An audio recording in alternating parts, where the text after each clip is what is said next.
முத்துநகை முழுநிலவே முத்து விளக்கே பொடி மலரே.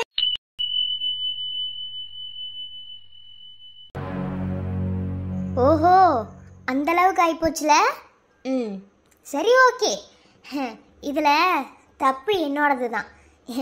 அவளை வளர்க்குற விதத்தில் நான் தப்பு பண்ணிட்டேன். எல்லா அப்பா அம்மா மாதிரியும் அவளை அடித்து நல்லது கெட்டதுன்னு நான் வளர்த்துருந்தா இப்போ இப்படி வந்து அவள் நிற்க மாட்டான். என்ன செல்லம் கொடுத்து வளர்த்துட்டேன். அதை விட நான் வளர்த்தது அவங்க பாட்டி இல்லை, அதனால் இப்படித்தான் இருப்பாள். ஏசை என்னவே எதிர்த்து பேசுகிறல்ல? ஏதோ சின்ன பிள்ளைத்தனமாக நீ பேசிகிட்டு இருக்கேன்னு நான் நினச்சேன். ஆனால் உனக்குள்ளேயும் இப்படி ஒரு எண்ணம்லாம் இருக்கும்னு நான் நினைக்கல. ஆமாம் ஆமாம், சும்மாவா சொன்னாங்க. அதாவது எப்படி சொல்கிறது, பிள்ளைங்கள்லாம் பொம்பளை பிள்ளைங்கள்லாம் ஒரு வயசுக்கு வந்துட்டா பெற்றவங்களை ஏற்றுக்கிட்டு எல்லாத்தையும் செய்வாங்கன்னு கேள்விப்பட்டிருக்கேன். ஆனால் இப்படி கல்யாணம் வரைக்கும் போகுன்னு நான் எதிர்பார்க்கல. இசை, உன்னை என் வயிற்றுக்குள்ளே கொண்டு வர்றதுக்கு எவ்வளோ பாடுபட்டிருப்பேன் தெரியுமா? எவ்வளோ நாள் கழித்து நீ என் வயிற்றுக்குள்ளே வந்து தெரியுமா? குழந்தையே இல்லாமல் உன் பாட்டிகிட்ட கேளு எவ்வளோ கஷ்டப்பட்டு உன்னை இந்த பூமிக்கு நான் கொண்டு வந்தேன்னு. ஆனால் இன்னைக்கு அவன் உனக்கு முக்கியமாக போயிட்டான். சரி இசை, கடைசியாக உங்ககிட்ட ஒரே ஒரு கேள்வி கேட்குறேன், அதுக்கு மட்டும் பதில் சொல்லு. அதுக்கப்புறம் நான் அந்த வீட்டிலே இருக்க மாட்டேன். அடியே, பைத்தியக்காரி மாதிரி பேசிக்கிட்டு இருக்காத. பெத்த பொண்ணுக்கிட்ட பேசுகிறவங்கள ஞாபகத்தில் வச்சு பேசு. இங்கே பாருமா லதா, நிஜமாவே இப்போ நீ ரொம்ப கோவத்தில் இருக்க. என்ன கோவத்தில் இருக்க எந்த ஒரு டிசிஷனுமே தப்பாக தான் போய் முடியும், புரியுதா? ஃபஸ்ட்டு பொறுமையே எதாக இருந்தாலும் எடுத்து பேசணும்.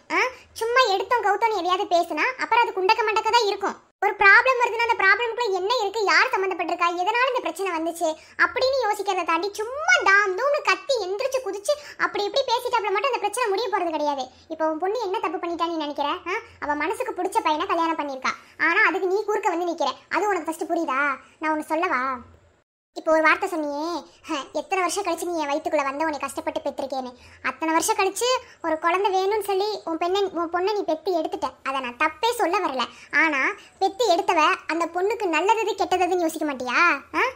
என் மூத்த பிள்ளை சொன்ன மாதிரி அன்புக்கு கட்டி கொடுக்க துணிஞ்ச உனக்கு இளங்கோக்கு கட்டி கொடுக்க ஏன் தோணலை? அதுக்கு மட்டும் பதில் சொல்லு. அன்பும் உன் தம்பி தான், இளங்கோவும் உன் தம்பி தான். என்ன சரிம்மா, நீ அவங்க கூட பிறக்கல, என்ன அதை நாங்கள் ஒத்துக்கிறோம். நாங்கள் அதை தப்பே சொல்லலை, புரியுதா? கூட பிறக்கலைனாலும் இங்கே நிறையா பேர் பாசத்துக்கு ஏங்கி அக்கா தம்பியை தான் பழகிட்டு இருக்காங்க. அப்போ அன்பு மேலே இருக்கிற பாசம் எதுக்காக உனக்கு இளங்கோ மேலே இல்லை? அதுக்கு பதில் சொல்லு. அப்படி இளங்கோ என்ன பண்ணா? படிப்பு மட்டும் காரணம் சொல்லாத, நல்லா புரிஞ்சுக்கோ. காதலுக்கு எம்ப்ளாய்மெண்ட்டோ குவாலிஃபிகேஷனோ அவசியம் கிடையாது. நல்ல மனசு இருந்தால் போதும், புரியுதா? படிப்பு வேலை அது இது எதுவுமே முக்கியம் கிடையாது. ரெண்டு மனசுக்கு பிடிச்சிருக்கா, ரெண்டு மனம் சேர்றது தான் காதல். அவங்க ரெண்டு பேத்துக்கு பிடிச்சிருக்கு, காதலிச்சாங்க, கல்யாணமும் பண்ணிக்கிட்டாங்க. இப்போ வில்லியா எதிரியா வந்து நிற்கிறது நீ மட்டும்தான். எதுக்காக உனக்கு இளங்கோவை பிடிக்கல? அதுக்கு சரியான காரணத்தை சொல்லிட்டு நீ என்ன வேணாலும் பண்ணிக்கோ. என் பொண்ணை கூட கூட்டிட்டு போ, நாங்கள் எதுவும் பேச மாட்டேன், என் பையனும் தடுக்க மாட்டான். எல்லாரும் நிறுத்துங்க. நான் தான் சொன்னேன்ல, எனக்கு யாருக்கிட்டையும் பேச பிடிக்கல. நான் ஒரே ஒரு கேள்வி தான் என் பொண்ணை பார்த்து கேட்பேன். அவள் அதுக்கு எப்படி ரெஸ்பான்ஸ் பண்ணுறாளோ அதை பொறுத்து தான். என்ன, அதுக்கு அவள் எப்படி பதில் சொன்னாலும் சரி, அதை நான் ஏற்றுக்கிறேன். வேறு யார் பேசுகிறதையும் நான் கேட்க போகிறது கிடையாது. இங்கே என்ன நடந்தாலும் என் மண்டையில் எதுவும் உரைக்க போகிறது கிடையாது, புரியுதா? ஏன்னா எல்லாமே எல்லாம் தாண்டிடுச்சு. கொஞ்ச நேரம் வரைக்கும் என் பக்கத்தில் நின்றுட்டு இருந்தவ இப்போது அவன் பக்கத்தில் போய் நிற்கிறா. அப்போது நான் கேட்குற கேள்விக்கு மட்டும் பதில் எப்படி சொல்லுவா நீங்கள் நினைக்கிறீங்க? இருங்க, நான் கேட்டுக்கிறேன். லதா, நீ என்ன கேள்வி கேட்டாலும் சரி, இசைக்கு இளங்கோ தான் முக்கியம். என்ன, ஏன்னா நீ அவ்வளோ கேவலமான காரியத்தை செஞ்சுருக்க. கண்டிப்பாக உன் பொண்ணுக்கு வெறுப்பு தான் வரும் உன் மேலே. வாயே மூடுங்கடி, நான் கேட்டுக்கிறேன். என்ன, எல்லாருக்கிட்டேயும் சம்மந்தப்படுத்தியே கேட்குறேன். இசை, உனக்கு நிறையா விஷயங்கள் நான் சொல்லியிருக்கேன். என்ன, நான் இப்படி இருந்தேன் அப்படி இருந்தேன்னு உங்ககிட்ட நிறையா விஷயங்களை சொல்லி தான் உன்னை நான் வளர்த்துருக்கேன். என்கிட்ட வளர்ந்ததை விட உன் பாட்டிக்கிட்ட அதிகமாக செல்லம் கொடுத்து நீ வளர்ந்த. என்ன, டாக்டர் படிக்கணும்னு ஆசைப்பட்ட, டாக்டர் தான் என் கரியர்னு ஆசைப்பட்டேன். அதனால் உன்னை டாக்டரும் படிக்க வச்சு டாக்டரும் ஆயிட்டேன். அதே மாதிரி உன் கல்யாண விஷயத்தில் அன்பு தான் எனக்கு வேணும்னு ஒத்த காலில் நின்றவ, அன்பு மல்லிகாவை விரும்புகிறான்னு தெரிஞ்ச உடனே அவனுக்காக சூசைட் பண்ண துணிஞ்சவளும் நீ. என்ன, அதையே விட்டுரு. என்ன, இப்போது கடைசியாக கேட்குறேன், எப்படி இவனை உனக்கு பிடிச்சது அப்படின்னு எனக்கு எதுவுமே தெரியாது. என்ன, நான் அதை தெரிஞ்சுக்கவும் விரும்பலை. ஆனால் இப்போது எந்த ஒரு உரிமையில் அவனை உன் கழுத்தில் தாலி கட்ட விட்டேன்? அவன் உன் கழுத்தில் தாலி கட்டும் போது என் நினப்பு கொஞ்சம் கூட உனக்கு வரல? ஆ, சொல்லு பார்ப்போம்.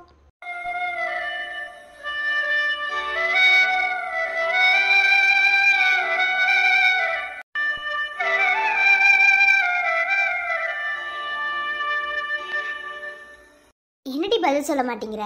நீ சொல்ல மாட்ட, எனக்கு தெரியும். என்ன, சரி அதையும் விடு. உன்னை 10 மாதம் என் வயிற்றில் சுமந்து உன்னை அந்த பூமிக்கு கொண்டு வந்தேன்ல, உனக்கு நான் முக்கியமா இல்லை நேற்று வந்த அவ முக்கியமா? சொல்லு. இதுக்கு மட்டும் நீ பதில் சொல்லடி. நான் எதுவுமே பேசாமல் இந்த வீட்டை விட்டு போயிடுறேன். என்னை மன்னிச்சிருமா. நேற்று வரைக்கும் நீதாம்மா எனக்கு முக்கியமாக இருந்த. ஆனால் நீ எல்லா அம்மா மாதிரியும் இருந்திருந்தா, என் ஆசைக்கு வழிவிட்டு போயிருந்தா நீ தான் முக்கியம்னு சொல்லியிருப்ப. ஆனால் நீ இவனை பற்றி என்ன கேட்ட? நான் டாக்டர் படிச்சிருக்கேன், அவன் சாதாரணமான படிப்பு படிச்சிருக்கான். யூஎஸ்ல ஐடி கம்பெனியில் எம்டியா ஒர்க் பண்ணுற ஒர்க் எனக்கு என்னன்னு தெரியுமா? எனக்கு அதெல்லாம் வேணாம், அதை விட்டுரு. எனக்கு இவனை தாம்மா பிடிச்சிருக்கு. நீ சொன்னன்ற ஒருத்தனுக்காகலாம் என்னால் கழுத்து நீட்ட முடியாது. இது ஏன் வாழ்க்கை, நான் தாம்மா வாழணும். எனக்கு எனக்கு இளங்கோ தான் வேணும், அவன் தாம்மா எனக்கு புருஷன். இந்த உலகத்தில் எந்த பேரண்ட்ஸ் லவ்வுக்கு அக்செப்ட் பண்ண மாட்டாங்க தான், அது 100ல் 50% கூட இல்லைம்மா. ஆனால் நீ எவ்வளோ கஷ்டப்பட்டு என்னை பெத்தேன்னு சொல்கிற, என்னை செல்லம் கொடுத்து வளர்த்தேன்னு சொல்கிற. அப்போ ஏமா என் ஆசைக்கு குறுக்கா வந்து நிற்கிற? என் ஆசை இதுதான் நான் சொல்லும் போது அதை நீ புரிஞ்சுக்கணுமா? நீ ஏமா புரிஞ்சுக்க மாட்டேங்கிற? நீ இவனை பார்த்து என்னென்ன கேள்வி கேட்டிருக்க, எப்படிமா உனக்கு அதை கேட்க மனசு வந்தது? அன்பு மாமாவை எப்படி உன் தம்பியா நினைக்கிறியா அதே மாதிரி தானே நீ இளங்கோவே நினைச்சிருந்திருக்கணும். அவனை பிடிக்கலன்னு சொல்றதுக்கு உனக்கு என்னம்மா காரணம் இருக்கு? மா, அவனை உனக்கு பிடிக்கணும்னு எந்த அவசியம் இல்லைம்மா. அவன் எனக்கு பிடிக்கணுமா? அவனை வேற யாருக்கு பிடிக்கணும்னு அவசியம் இல்லை. எனக்கு அவனை பிடிச்சிருக்கு, நான் வாழ்ந்தா அவன் கூட தாம்மா வாழுவேன். உன்னை விட எனக்கு இளங்கோ தாம்மா முக்கியம். மா, 10 மாதம் சுமந்தேன்னு மட்டும் சொல்றியே, நீ 10 மாதம் என்னை சுமந்து என்னம்மா பிரயோஜனம்? நீ ஆசைக்கு வழிவிடலை அப்படிங்கிறதுக்காக மட்டும் இதை நான் சொல்லலை. எனக்கு என்ன பிடிச்சிருக்கோ அதை நீ பண்ண மாட்டேங்கிறம்மா. எனக்கு பிடிக்காத விஷயத்தை தாம்மா எனக்குள்ளே திணிக்கணும்னு நினைக்கிறேன். அம்மா, நீ அப்படி திணிச்சாப்புல மட்டும் நான் வாழ்க்கையில் நல்லா இருந்துருவே நினைக்காதம்மா. இது என் லைஃபுமா, நான் தாம்மா முடிவு எடுக்கணும். நீ சொன்ன அப்படிங்கிறதுக்காகலாம் என்னால் இன்னொருத்தரெல்லாம் கல்யாணம் பண்ணிக்க முடியாதுமா. அப்படி நரகத்தில் வாழ்றதுக்கு நான் செத்து போகிறதே மேலுமா. வேணா என்னை கொன்றுமா. நீ வேற ஒருத்தனுக்கு தான் நீ கல்யாணம் பண்ணி வைக்கிற, நீ சொல்கிறதா நான் கேட்கணும்னு என்னை கொன்று. நான் உயிரோடு இருக்கவே விரும்பல. ஏன்னா உயிரோடு இருந்து இன்னொருத்தனை கல்யாணம் பண்ணிக்கிட்டு கொஞ்சம் கொஞ்சமாக சாகிறத விட மொத்தமாக செத்து போயிட்டா எந்த ஒரு பிரச்சனையுமே இருக்காதுமா. இதே நான் இளங்க கூட வாழ்ந்தா ஐசுக்கு சந்தோஷமா இருப்பேன். அவனை பற்றி நீ என்ன நினைக்கிறேன்னு எனக்கு தெரியல, ஆனால் அவனை எனக்கு பிடிச்சிருக்குமா. இவனை மாதிரி நீ எங்கே தேடினாலும் எனக்கு ஒருத்தனை பார்க்க முடியாது. நீ ஒத்துக்கிட்டாலும் சரி, ஒத்துக்கிட்டாலும் சரி, இளங்கோ தாமா என் புருஷன். இது யாருனாலையும் மாற்ற முடியாதுமா. எனக்கு இவன் தாமா வேணும்.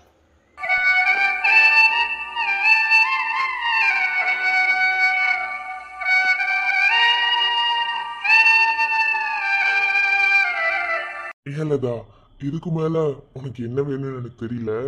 சரி, அதை விடு.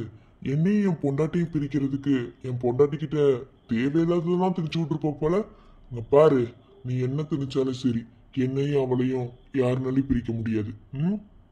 லவ் பண்ணி நல்லா அண்டர்ஸ்டாண்டிங்ல இருக்கிறவங்கள யாருனாலையும் பிரிக்க முடியாது. ஏன்னா அங்கே அண்டர்ஸ்டாண்ட் லைஃப் மட்டும்தான் போகும். ஒரு சின்ன பிரச்சனைனாலும் 5 நிமிஷம் உட்காந்து பேசினா அந்த பிரச்சனை சரியா போயிடும். அந்த மாதிரி லைஃப் தான் நாங்கள் 2 பேரும் வாழ்ந்துட்டு இருக்கோம். புரியுதா? பாரு லதா, இப்பவும் சொல்றேன், நான் உன்னை என் கூட பிறந்த அக்காவை தான் பார்த்துட்டு இருக்கேன். நீ எப்படி பார்த்தாலும் சரி. அதே மாதிரி இளங்கோவையும் நீ இளங்கோவை உன் தம்பியா நினைச்சா உன் பொண்ணை அவளுக்கு கல்யாணம் பண்ணி கொடுக்கறதுக்கு உனக்கு எந்த ஒரு திங்கிங்குமே இருக்காது. ஆனா நீ அப்படி நினைக்க மாட்டேங்கிற, அதுதான் உன்னோட ப்ராப்ளமே. உண்மையாத்தாச்சி, மாமா சொல்றத 100% அதுதான் உண்மை. ஏன்னா இந்த உலகத்தில் உண்மையான பாசம் நேசம்னு கொண்ட ஒரு உறவாக நமக்கு அவ்வளோ சீக்கிரத்தில் எதுவுமே கிடச்சிடாது.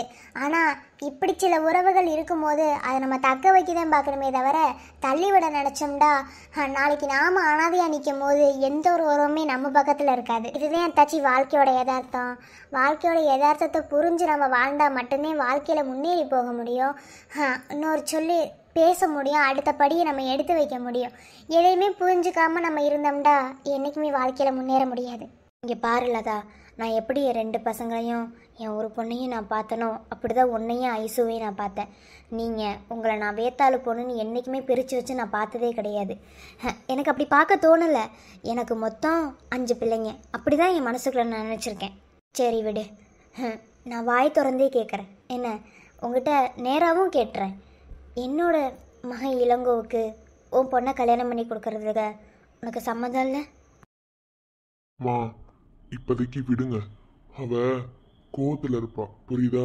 டக்குன்னு அவளால் இதுலேருந்து வெளியே வர முடியாது. அவளே ரிலாக்ஸ் ஆகிட்டு அப்புறமா வந்து பேசுவா. அப்போ பேசிக்கலாம். என்ன, நீங்கள் ஒன்றும் கவலைப்படாதீங்க. அவ்வளோதான், பிரச்சனையே முடிஞ்சு போச்சு. என்ன, நம்ம 5 நிமிஷம் உட்காந்து பேசினோம்னா எந்த ஒரு பிரச்சனையுமே முடியாதது கிடையாது. சரி, ஓகே, எல்லாரும் அவங்க வேலையை போய் பாருங்க, போங்க. அண்ணா, உங்களுக்கு எப்படின்னா கல்யாணம் ஆனது தெரியும்? லட்சுமி தான் சொன்னான். சோனமுத்தா போட்டு விட்டாண்டியோ. இப்போ என்ன பண்ணுறது? இவங்க செருப்பாலே அடிப்பானே. அடி வாங்கி சாகு. நான் அன்பனங்கிட்ட எதையுமே மறைக்க மாட்டேன்டி, அதனால தாண்டி சொல்லிட்டேன். எனக்கு இப்போ என்ன பண்ணுறதுனே தெரியலையோ. ஐயோ, கூப்பிட்டு வச்சு பிஞ்ச செருப்பாலே அடிப்பான். அடி வாங்கணுமே. வாங்கடி. உனக்கு நல்லாவே தெரியும் லட்சுமி என்கிட்ட எதையுமே மறைக்க மாட்டான்னு. எல்லாத்தையும் சொல்லிட்டா. சரி, கண்டிப்பாக ஒரு நாள் பிரச்சனையாக வரும், அப்போ பார்த்துக்கலாம் தான் நினச்சேன். ஆனால் இவ்வளோ சீக்கிரத்தில் வரும்னு நினைக்கல. நீ பண்ணதை நான் தப்பு சொல்லலை இளங்கோ. ஆனால் அதை நீ எல்லாரோட சம்மதத்தோடு பண்ணியிருந்துருக்கணும். என்ன, இப்போ ஒன்றும் பிரச்சனை இல்லை. லதா மனசை மாற்றி உங்கள் 2 பேர்த்துக்கோ முறைப்படி கல்யாணம் பண்ணி வைக்கிறது என்னோட பொறுப்பு, புரியுதா? அது வரைக்கும் 2 பேரும் ஒழுங்கா இருங்க. புரியும்னு நினைக்கிறேன். ஆனால் ஒழுங்கானா? டேய், நடிக்காத, அப்படி வெளுத்து போடுவேன். என்ன? இல்லைங்கண்ணா, ஒழுங்கா இருன்னு சொன்னீங்களா? இப்போ மட்டும் ஒழுங்கா இல்லாமல் எப்படின்னா இருக்கும்? ஆனால் நாங்கள் பேசிக்கலி ரொம்ப நல்லவங்கண்ணா, அதனால தானே கல்யாணம். பெல்ட்டை எட்டுத்தேன்னு வையி. என்ன? நான் கோச்சுக்கிறாதீங்கண்ணா. இளங்கோ மட்டும் இப்படி இருக்கான். எவ்வளவு பெரிய பிரச்சனையாச்சு. கொஞ்சம் கூட சீரியஸ்னஸ் இல்லாம அங்க போய் நின்று பல்ல காமிச்சுட்டு இருக்கான். அதாண்டி இளங்கோவா. ஐயோ, எல்லாரும் போனதுக்கு அப்புறம் வச்சு செய்வானே. என்ன பண்றது? இன்னைக்குள்ள அவன் கண்ணுலே மாட்டக்கூடாது. தெரிச்சு ஓடிடலாம். என்ன நீ அடி வாங்கி சாகாத, நான் பார்த்து சிரிக்கணும். அவளை வெறி மாப்பிளைக்கு வச்சுக்கிறேன்டி. போ, உள்ள போ. இசை, உள்ள போமா. ஒன்றும் கவலைப்படாது. என்ன, பார்த்துக்கலாம். சரிங்கண்ணா, உள்ள போறோம். டேய், என்ன எவ்வளோ பெரிய வேலையை பார்த்துட்டு உனக்கு இன்னைக்கு நக்கல் கிண்டல் கேட்டுக்கிட்டு இருக்கா? நீ இங்கிட்டு போ, இசை இங்கிட்டு போ. என்னம்மா கரகாட்டக்கார படத்துல கோவை சார்லாம் பிரிச்சு விட்ட மாதிரி என்னையும் பொண்டாட்டி பிரிச்சு விடுறீங்கம்மா? அவன் கழுத்துல நான் தாலி கட்டிட்டுமா? என் பொண்டாட்டிமா. இளங்கோ, இந்த வேலைத்தனம் தான் ஆகாதுன்னு சொல்றது என்ன? பண்ணது எவ்வளவு பெரிய தப்பு. இது உனக்கு கிண்டல் வேற. என்னடா நினைச்சிட்டு இருக்க? இசை, நீ வாமா, என் ரூம்ல வந்து படுத்துக்கோ. ஸ்ரீ, இது வரைக்குமே அவ ரூம்ல தான் படுத்துட்டு இருந்தா. இன்னைக்கு என்ன திடீர்னு? பரவாயில்ல ஸ்ரீ, நீங்க ஒன்றும் கவலைப்படாதீங்க. இளங்கோவா, நீ எப்படிப்பட்டவன்னு அம்மாவுக்கு தெரியும். சரியா? இசை, அம்மாவோட கோபம் குறையட்டும். முறைப்படி நாங்கள் எல்லாரும் சேர்ந்து உங்கள் கல்யாணத்தை ஜாம் நடத்தி வைக்கிறோம். அது வரைக்கும் எப்படி இருக்கணுமோ அப்படி இருக்கணும். சரிங்க. சரிங்க பிரியா. என்னடி? ஆமா, உங்க பேசுறதுக்கு மரியாதை கொடுக்கணும்ல. ஓஹோ, பெரியவங்களுக்கு மரியாதை. வீட்டுல தெரியுமா? நீ புருஷன் கண்ணுக்கு தெரியுது. இவ்வளவு நேரம் புருஷன் இப்பவும் சொல்ற புருஷன் தான். ஆனா கட்டுப்பாடு முக்கியம் இல்ல. கட்டுப்பாடு அது. சரி, கொழுந்தனருக்கு சேட்டையை பத்தியலா? ஏன் தம்பி இல்ல, என் ரத்தம் கொஞ்சமா தான் உடம்புல ஓடாது. ரொம்பதே மாமா. ஆனா நீங்க சரியான ஆளுதே. என்ன சரியான ஆளா இருக்க கண்டுதான் இவ்வளவு சீக்கிரத்துல. சும்மா இருங்க மாமா, பிச்சு புடுவேன். அவன் கூட ஜென்மத்துக்கு வாழவே, அவ இருந்தா எப்படி நான் சாகுவேன். அவ சிரித்தா என்ன வேணா பண்ணுவேன். நான் தான் அவ கண்ணில் தூசி ஒண்ணு விழுந்தா, அதனால அவ கண்ணு கசிஞ்சா. காத்த நானும் கட்டி வச்சு மிதிப்பேன். நெசந்தா எனக்கு என்ன பொருந்தா பாரு, எனக்குள்ள புகுந்தா பாரு, நினைப்பெல்லாம் கலந்தா பாரு.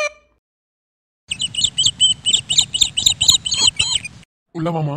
அவா யார் இவங்க? ஏன் இந்த போட்டோ பார்த்தோன்னே எனக்கு ஒரு மாதிரி உடம்பெல்லாம் சிலுக்குது. என்ன தாங்க முடியாத மனசுல வலிய கொடுக்குதே. ஏன்டா அப்படி பார்த்துட்டு இருக்க? என்ன அந்த போட்டோல இருக்கிறது அம்மா, நீங்க, நான் தானேப்பா? என்ன சொன்ன? அது ஒன்றும் இல்லை சார், ஒன்றும் இல்லை ஒன்றும் இல்லை. இல்லை, அந்த போட்டோவில் இருக்கிறது உங்கள் ஒய்ஃபா? இல்லம்மா, ஏதோ அம்மாண்டு சொன்ன மாதிரி. அது ஒன்றும் இல்லை சார், ஏதோ ஒரு ஞாபகத்தில் பேசிவிட்டேன், தப்பாக எடுத்துக்கிறாதிய. அது அந்த போட்டோவில் இருக்கிறது உங்கள் ஒய்ஃப், உங்கள் குழந்தையிலோ? அதே மாதிரி அந்த சைடு மாலை போட்டிருக்கிறது உங்கள் ஒய்ஃபா? இப்போ அந்த பொண்ணு அந்த போட்டோ பார்த்தா அம்மாண்டு அப்பான்னு சொல்லிக்கிருந்தா, நமக்கு இருக்கிற உணர்வு அந்த பொண்ணுக்கு இருந்ததா? இப்போ கேட்டால் அந்த பொண்ணு அது உங்கள் ஒய்ஃபான்னு கேட்குறா. அப்போ நாமளே தப்பாக புரிஞ்சுக்கிருக்கோம். அப்போ நமக்கு இருக்கிற உணர்வு அந்த பொண்ணுக்கெல்லாம் கிடையாது. அப்போ இந்த பொண்ணு இல்லை நம்ம பொண்ணு. ஆனால் மனசுக்குள்ள ஒரு இனம் புரியாத உணர்வு கொண்டு வந்து கொடுக்குதே. அப்போ இதுக்கு பேர் என்ன? யார் இவங்க? ஏன் நமக்கு இப்படி ஒரு மாதிரி உடம்பெல்லாம் ஒரு மாதிரி பண்ணிக்கிருக்கு? ஐயோ, ரொம்ப விசித்திரமான ஒரு ஃபீலிங்கால இருக்கு. இவர் யாரு? இவங்கெல்லாம் யாரு? இந்த கடவுள் என் வாழ்க்கையில் ஏதோ விளையாட்டு விளையாடுறதுன்னு மட்டும் நல்லா விளங்குது. இந்த வாழ்க்கையவே புரியாத புதிரத்தையும் எப்போ பார்த்தாலும் அமைச்சு தராரு இந்த கடவுள். மீனாட்சி, சார். ஏன் அப்படி பார்த்துக்கிருக்க? ஒன்றும் இல்லை சார். அவங்க உங்கள் ஒய்ஃபா? மாலை போட்டு வச்சிருக்கிய இப்போ இல்லையா என்ன? அது அது ஒரு பெரிய கதைமா, ஒரு நாள் சொல்கிறேன். என்னம்மா புக்கு? சரிங்க சார். நாமளும் நம்ம வாழ்க்கையில் எத்தனையோ மனுஷங்களை பார்த்துருக்கோம். ஆனால் யாரு மேலுமே வராத ஒரு உணர்வு இவரை பார்க்கையில பூரா வருதே. அப்படி இவருக்கு எனக்கு என்னதையும் சம்மந்தம்? இந்த போட்டோல இருக்கிறது யாருன்னு தெரியல இந்த பொண்ணுக்கு. அப்ப இந்த பொண்ணு நம்ம பொண்ணு கிடையாது. கண்டிப்பா நம்ம பொண்ணு இறந்துதே போயிருக்கும். பொண்ணு இறந்து போயிருந்தாலும் நம்ம பையன் எங்க இருக்கான்னு தெரியலையே.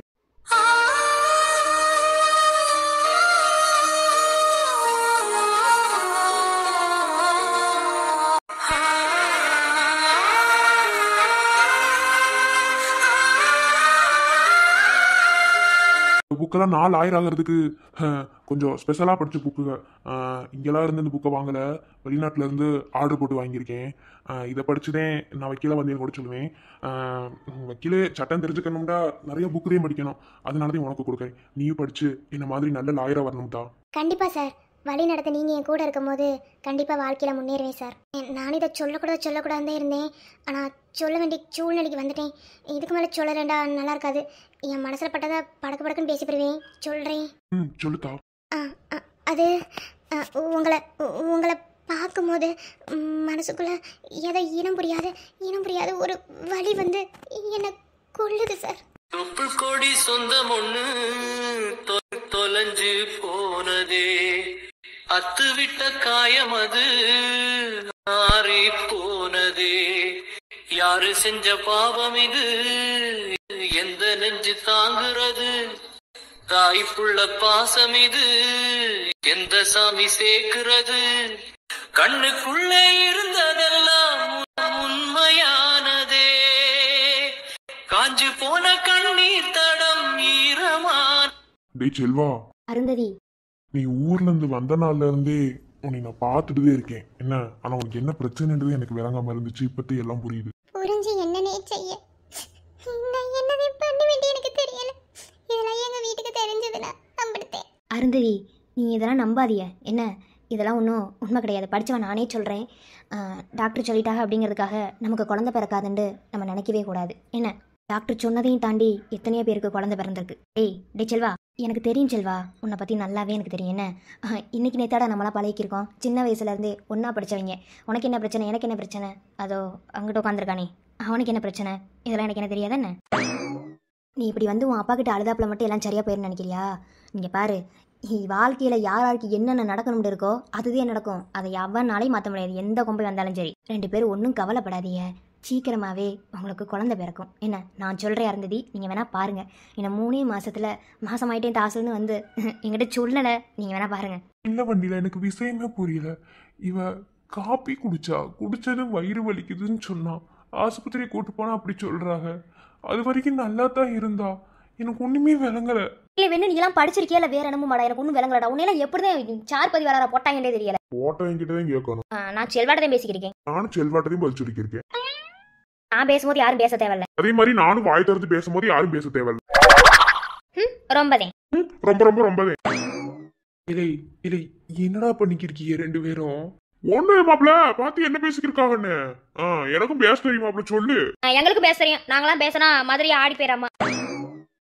சும்மாவே காமெடி பண்றதுக்காக முறைக்காதீங்க. இல்லை என் பொண்டாட்டி சொன்ன மாதிரி என்ன தாலியே கட்டல. ஓ அப்ப தாலி கட்டினா பொண்டாட்டியா? ஒன்று தெரிஞ்ச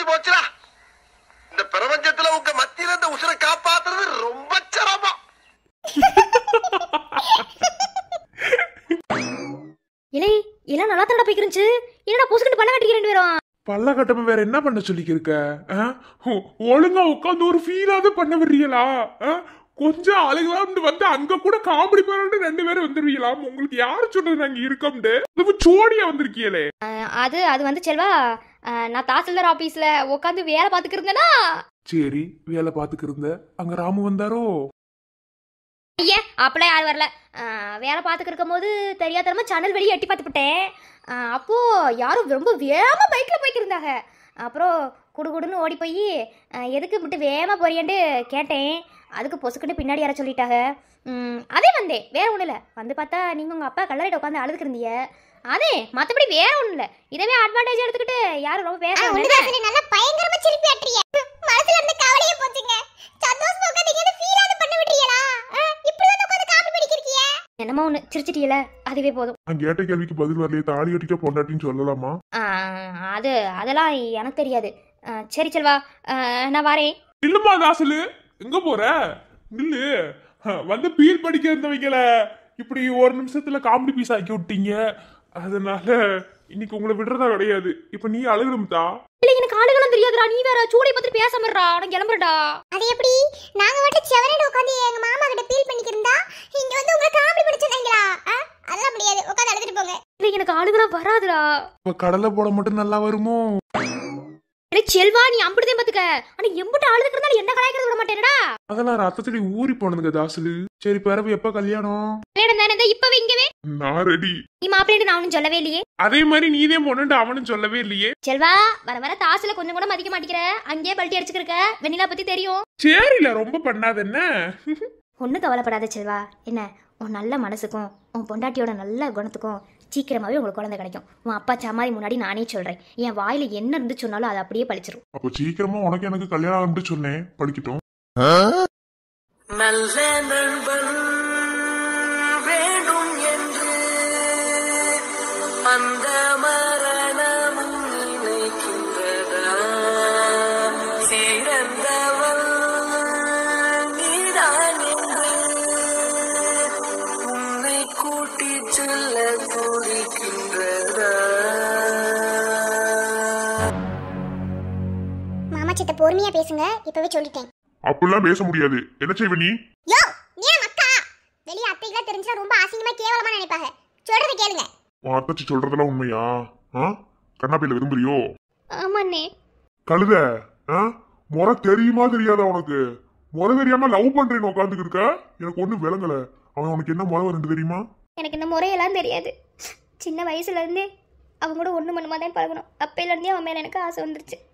கல்யாணம் கட்டுனா அவனதையும் கட்டுவேன். இந்த வாரல பைத்திய மாதிரி பேசிக்கிருக்காத என்ன? மதுரக்காரங்களுக்கு முறவே முக்கியம். முறதவரி கல்யாணம் பண்ண செருப்பு கொண்டே அடிப்பாங்க. அப்புறம் உன் அண்ணனுக்கு தேவையில்லாத அசிங்கமா போயிடும். அவர் கூறு கட்டவ முறை எதுன்னு தெரியாம நான் பாட்டில் வெண்ண மாதிரி இருந்திருக்கேன். அத்தாச்சி இங்க பாருங்க, இந்த முறையெல்லாம் எனக்கு தெரியாது. நிறைய பேர் உலகத்துல அப்படித்தான் இருக்காங்க. எனக்கு அவனை பிடிச்சிருக்கா அத்தாச்சி. நான் முன்னையே சொன்ன மாதிரிதான் நான் கல்யாணம் கட்டணும் அவனதையும் கட்டுவேன். அறிவு இருக்குல்ல உனக்குலாம் எவன் அறிவின்னு பேர் வச்சாதான் தெரியல. வேற யார் உங்க அம்மாவே வச்சிருப்பாங்க. இங்க பாரு, முறை தவறிலாம் கல்யாணம் பண்ணி வைக்க முடியாது. நீ அவனை தாண்டி வேற எவனை விரும்பி இருந்தேன்னு சொல்லியிருந்தா கூட நான் ஏத்துக்கிட்டு இருந்திருப்பேன். என்ன அவனை எப்படி உனக்கு கல்யாணம் பண்ணி வைக்க முடியும்? நீ என்ன பைத்தியமா? இங்க பாருனே, எனக்கு அதெல்லாம் தெரியாது. அது எனக்கு முறை தெரியாது, ஒன்றும் தெரியாது. எனக்கு அவனை பிடிச்சிருக்கு அப்படித்தான். நான் அவனை தாண்டி வேற யாரையும் கல்யாணம் பண்ணிக்க மாட்டேன். அம்மா வேற ஒருத்தருக்கு என்னை கட்டி வைக்கிறேன்னு சொன்ன ஒத்த வார்த்தையில நான் கையை விட்டினேன். வேற எவனுக்காவது கல்யாணம் பண்ணி வைக்கிறேன்னு நினைச்சிக்க நான் உசுரோட இருக்க மாட்டேன். இப்பவே சொல்லிட்டேன். எனக்கு இருக்கு மாதிரி பேசிக்கிருக்காத. உனக்கு நாங்க சொல்றது விளங்குதா இல்லையால? இல்ல புரியாத மாதிரி நடிச்சுக்கிறியா? எனக்கே முறை என்னன்னு விளங்கல. இப்ப போய் அத்தாச்சிட்ட கேட்க போதே உன் அண்ணனுக்கு எல்லாம் உண்மையும் தெரிஞ்சது. இல்லன்னு வச்சுக்க எனக்கு பொட்டி தெரிச்சு போயிருக்கும். என்ன குட்டிமா? என்ன என்ன என்ன இங்க வேணுமா செல்லத்துக்கு? இங்க வேணுமா? இங்க என்ன பிரச்சனை போய்க்கிருக்கு? இப்பத்தையும் புள்ளைகிட்ட இங்கு வேணுமா சங்கு வேணுமான்னு உட்காந்துக்கு இருக்கா இவள. வயிறு தாய போல செய்யட்டு சும்மா நான் சொன்னாங்க. அப்படியே அம்மா மாதிரியே இருக்கு. என்னன்னா நமக்கு சோறுவே முக்கியம். என்னதா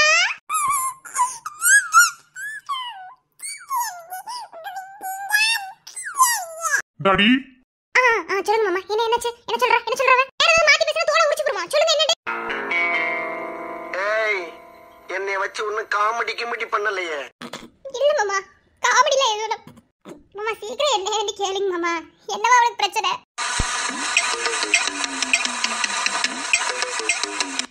இந்த பாரு பாரு, நீ என்ன நின்று தலையில தண்ணி குடிச்சாலும் சரி, புரியுதா? முறத்தலையில யாருக்கும் நீ கல்யாணம் எல்லாம் பண்ணி வைக்க முடியாது. அதுக்கு மேல நீ என்ன பண்ணணுமோ பண்ணிக்கோ. மஞ்சு, மஞ்சு, வாங்க அழகன். என்ன வயலுக்கு போல? வயலுக்கு போறதெல்லாம் இருக்கட்டும், என்னாச்சு? ஏன் இப்படி வந்து கொள்ள செயின் நின்னுக்கு இருக்க? ஒன்னும் இல்ல அழகன், மனசே சரியில்லை. என்னடி சொல்ற? ஏன் என்னாச்சு? ஏன் உன் மருமகாரி எவ்வளவு வஞ்சு விட்டாளுங்களா? அவளுக்கு வயறதுக்குலாம் நான் எதுக்கு உட்கார போறேன்? அதெல்லாம் ஒன்றும் இல்லை. எனக்கு நம்ம பேராண்டி வாழ்க்கையை நினச்சது ஒரு மாதிரி கஷ்டமா இருக்கு. ஏன் இன்னமுமா சேர்ந்து வாழாம இருக்காங்க? வீட்டுக்குள்ளேயே ஒருத்தி இன்னும் புள்ள பெற்று கொடுக்கலன்னு பேசிக்கிருக்கா. இனி வெளியெல்லாம் யாராவது வந்து கேட்டாகண்டா என்ன பதில் சொல்றது? அது ஒரு மாதிரி யோசனையாவே இருக்கு. உண்மைதான் கேட்கதான் செய்வாங்க. அதுக்காக மனசு ஒத்து போகாம யாராவது கல்யாணம் முடிச்சு வைக்க முடியுமா என்ன? இப்போ என்னதையும் பண்ண சொல்றியாளுங்கன்? பாரு, அவங்களுக்கு விருப்பு ஒண்ணு இருக்கு. என்ன, நீ ஒன்றும் கவலைப்படாத. கூடிய சீக்கிரத்திலேயே அவங்க 2 பேர் சேர்ந்து வாழ்வாங்க. என்ன நான் சொல்றேன், இதை நினைச்சு நீ வருத்தப்படாத. இந்த வீட்டில் பேராண்டிக்காக வருத்தப்படுற ஒரே ஆள் நான் மட்டும்தானே அழகன். வேற யாராவது வருத்தப்படுவாங்கன்னு நினைக்கிறியா? வருத்தப்படுவாங்க இல்லைன்னு சொல்லலை. ஆனால் பேராண்டியோட வாழ்க்கை அப்படி நினைக்கும் போது ஒரு மாதிரி சங்கடமா இருக்கு. அப்படிலாம் நினைக்காத. அதெல்லாம் கூடிய சீக்கிரத்துல எல்லாமே மாறிக்கும். என்ன, கூடிய சீக்கிரத்திலே நம்ம பேத்தி நம்ம பேராண்டியை புரிஞ்சு நடந்துக்கிட்டு வாழ்க்கையை தொடங்குவாங்க. 2 மாசத்துல ரெட்ட பிள்ளையோட நிக்கிறாள் இல்லைன்னு மட்டும் பாரு. ரெட்ட பிள்ளையா? அழகனுக்கு மட்டும் ஆசையோ? நமக்கு ரெட்ட பிள்ளை பிறக்கணும்னு ஆசைப்பட்டோம், நமக்கு நடக்கல. கண்டிப்பா நம்ம பேராண்டிக்கு நடக்கும். நீ வேணா பாரு, நான் சொல்றது நடக்குதே இல்லையான்னு மட்டும் பாரு. போங்க அழகன், இன்னும் அதை ஞாபகத்துல வச்சிருக்கிய? அதே எப்படி மறக்க முடியும்? ராத்திரியில பால் சும்மா கொண்டு வந்து வெக்கப்படுக்கிட்டே நிக்கும் போது, ஐயோ அதெல்லாம் இப்ப நினைச்சாலும் சும்மா கிளிக்கிளின்னு இருக்கு. போங்க அழகன்.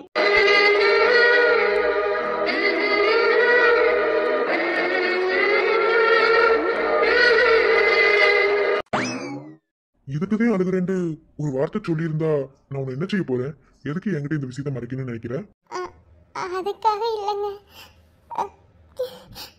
ஒவ்வொரு மாசமும் இப்படியே பண்ணிக்கிருந்தா அத்தையில ஒரு மாதிரி பேசுவாங்கல்ல, அதனாலதான் உங்ககிட்டயும் சொல்லல. நீங்க ஏதாவது நினைச்சு புரிவீங்கல்ல? நான் என்னடி நினைக்க போறேன்? இங்க பாரு, நீ என் பொண்டாட்டி. என்ன, நீ என்ன எப்படி நினைக்கிறேன்னு எனக்கு தெரியல. நான் உன்னை என் பொண்டாட்டியே தான் நினைக்கிறேன். உனக்கு ஒரு வழிண்டா அது எனக்குமே. அதை முதல்ல நீ புரிஞ்சுக்கோ. போலீஸ்காரனா இருக்கானே, ஒரு வேலைக்கு பிடிச்சவனா இருப்போம், இந்த மாதிரி விஷயத்துல ஒரு மாதிரி நினைப்பானோ அப்படிலாம் நினைக்காத. ஊருக்குதான் போலீஸ்காரன், உனக்கு புருஷன். இப்படி கட்டி பிடிச்சுட்ட. ஏயா நான் கட்டி பிடிக்க கூடாதா? எனக்கு அந்த உரிமை இல்லையா ஐயா? நான் ஒன்னும் அப்படி சொல்லல. இல்ல, இதெல்லாம் கொஞ்சம் புதுசா இருக்கு. ஆதேன் ஐயோ போலீஸ்கார், நீ நெசத்துக்குமே ஒரு போலீஸ்காரனாவே எனக்கு தெரியவே மாட்டேங்கிறையா. நெசத்துக்குமே நீ போலீஸ்காரனா கூட அடிக்கடி சந்தேகம் வந்திருக்கு. ஆனா என் விஷயத்துல எப்படியா அப்படி இருக்க? சரி, இப்ப இந்த டைலாக் எதுக்கு நான் தெரிஞ்சுக்கலாமா? யோ என்னையா? என்னடி இப்ப என்ன கேட்ட? எதுக்கு போய் யோயோன்னு உட்காந்துருக்க? என்ன பிடிக்குமாயா உனக்கு? ஐயா உன்னவா? ஐயா உன்னையெல்லாம் உனக்கு அது பிடிக்குமா? சி, அப்ப என்ன பிடிக்காதுல்ல, நான் போறேன். இருடி சும்மா சொன்னேன். ஐயோ போலீஸ்கார், உன்னை ரொம்ப கஷ்டப்படுத்துறேன் இல்லையா? என்னால எப்ப பார்த்தாலும் அசிங்கப்பட்டுக்கிட்டே இருக்கீல்ல. நான் ஒரு முடிவு எடுத்துட்டேன்யா. என்ன முடிவு? இவனை தூக்கி போட்டு மிதிக்கலாமா, இல்ல கீழே படுக்க போட்டு ஏறி மிதிக்கலாமா? யோ எப்ப பார்த்தாலும் உனக்கு விளையாடுதே. எப்படி சீரியஸா பேசிக்கிருக்கேன்? என்ன பெரிக்கத்தலையே? சரி முட்டுக்க, நீ ஆளு மண்டையும் பாரு. ஏமாட்டிக்கு என்ன குறைச்சது? என்னமா முடிவு பண்ணிருக்க? அது ஒண்ணும் இல்லையா. இப்படியே என் கூட கடைசி வரைக்கும் இருப்பியாயா? உன் கூட எல்லாம் நான் இல்லாம வேற எந்த கிறுக்கு பையன் இருப்பியா? புத்திசாலித்தனமா பேசுறோன்றப்போ பூக்களே குத்தி போடுவேன். சும்மா சொன்னடி பொண்டாட்டி, உன் கூட நான் இருக்க போறேன். வேற இருப்பியா? இப்ப மட்டும் இல்ல, கடைசி வரைக்கும் நான் மட்டும்தான் உன் கூட, நீ மட்டும்தான் என் கூட. நதியாக நீ இருந்தால நானும் நீருக்கும் தூரம் வரை கரையாகிறேன். இரவாக நீ நிலவாக நானும் நீருக்கும் நேரம் வரை உயிர் வாழ்கிறேன். முதல் நாள் என் மனதில் விதையாய் நீ இருந்தாய். மறுநாள் பார்க்கையில வனமாய் மாறிவிட்டாய். நாடி துடிப்போடு நடமாடி நீ வாழ்கிறா, நெஞ்சில் நீ வாழ்கிறா. உன்னெல்லாம் என்னது என் வயிற்றுல பெத்தேண்டு தெரியல. குடும்பத்தோட நாடகம் நடிச்சுக்கிறிய நாடகம். உங்க நாடகத்துல பூராத்திலையும் தீயள்ளி கொட்டுறேன். இனிதான் என் பேரனோட ஆட்ட நடுவாப்ப இனி பொறுமையா இருந்து பாருடி. பூரா விஷம் விஷம் பூராமே விஷம்.